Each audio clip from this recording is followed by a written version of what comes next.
পৃথিবীর সবচেয়ে বড় কষ্ট কি জানেন? পছন্দের মানুষগুলো যখন জীবন থেকে হারিয়ে যায় বা দূরে চলে, কষ্টগুলো না পারা যায় কাউকে বলতে আর না পারা যায় সহ্য করতে। আজকে কোথায় গেলাম, কি করলাম, অবশ্যই দেখতে থাকুন পুরো ভিডিও। আসসালামু আলাইকুম সবাইকে, সবাই কেমন আছেন? আশা করি সবাই অনেক বেশি ভালো। আমিও আপনাদের দোয়ায় অনেক ভালো আছি। তো কালকে আমরা চলে গিয়েছিলাম সানজিদা আপুকে দেখতে স্কুলে, আর সাফওয়ানকে। লাবিবের সাথে সাফওয়ান পড়ে। সাফওয়ান তো শুধু যে আমার ফ্রেন্ডের ছেলে সেটা, আসলে সাফওয়ান লাবিব থেকে আমার পরিচয় হয়েছে সানজিদা আপুর সাথে। কিন্তু সে যে কখন বড় বোনের জায়গাটা দখল করেছে এটা বুঝতেই পারেনি, আর তাকে যে এতটা ভালোবাসি সে দূরে না গেলে হয়তো বা বুঝতেই পারতো। কালকে আমরা দেখা করতে গেছিলাম, গিয়ে তো আমরা তিনজন, নুরি আপু, আমি আর সোনিয়া আপু গেছি। মনে হচ্ছিল যে কান্না থামাতে পারছিলাম না, কারণ এই 2টা বছর আমরা পার করলাম। নিজের বড় বোন থাকলেও হয়তো এতটা ভালোবাসতে পারতো না আমাকে, বা এতটা আগলে রাখতে পারতো। ওরা প্রত্যেকটা মন খারাপে, প্রত্যেকটা খারাপ লাগার সময় আমি পাশে পেয়েছি। খারাপ লাগার সময় পাশে পেয়েছি বললে হয়তো ভুল হবে, প্রত্যেকটা বিপদে আপদেও আমি তাদের পাশে পেয়ে, একটু কিছু হলে তারা আমার পাশে এসে দাঁড়িয়েছে। আর সাফওয়ান তো আমাদের খালামুনির চেয়ে বেশি ভালোবাসতো, তো সবসময় আমাকে বিথি বলে ডাকতো আমার নাম ধরে, কখনো সে আমাকে খালামুনি বা আন্টি বলতো। তার প্রতি জানি না কেন আমার এত বেশি মায়া কাজ করে,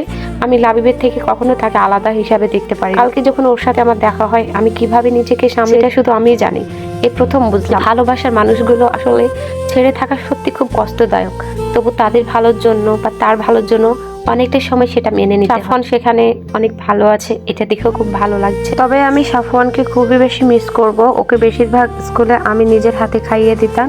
এইসব জিনিসগুলো সত্যি খুব মিস করব, কিন্তু কিছুই আর করার নেই। আসার সময় কান্নাকাটি করছিল কোনো একটা কারণ নিয়ে, তখন আরো বেশি মন খারাপ হচ্ছিল, মনে হচ্ছিল আমি নিজে কান্না করে ফেলি। অনেক কষ্ট করে নিজেকে সামলে তারপরে দুলা ভাই মানে সাফওয়ানের আব্বু যায় ওখানে, তো আমাদের এখন চা না খাইয়ে ছাড়বে, আমাদের নিয়ে চলে যায় একটা হোটেলে।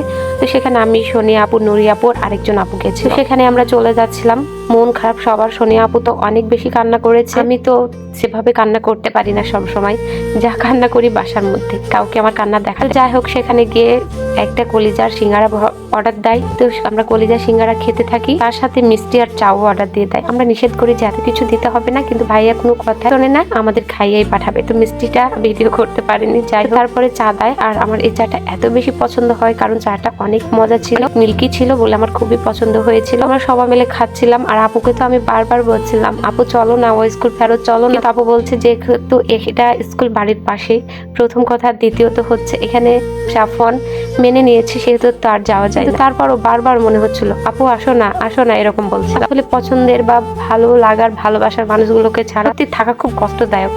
এবার হয়তো আমি বেশি সেটা ফিল করি। যাই হোক, ভিডিওটা কেমন লাগলো অবশ্যই কমেন্ট করে জানাবেন, কারণ ভালো খারাপ সবকিছু আপনাদের মাঝে শেয়ার করি, তাই এটাও শেয়ার করলাম। অবশ্যই যারা আমার ভিডিওগুলো দেখেন অবশ্যই আমার পেজটি ফলো করে দিবেন। ভালো থাকবেন, আল্লাহ হাফেজ।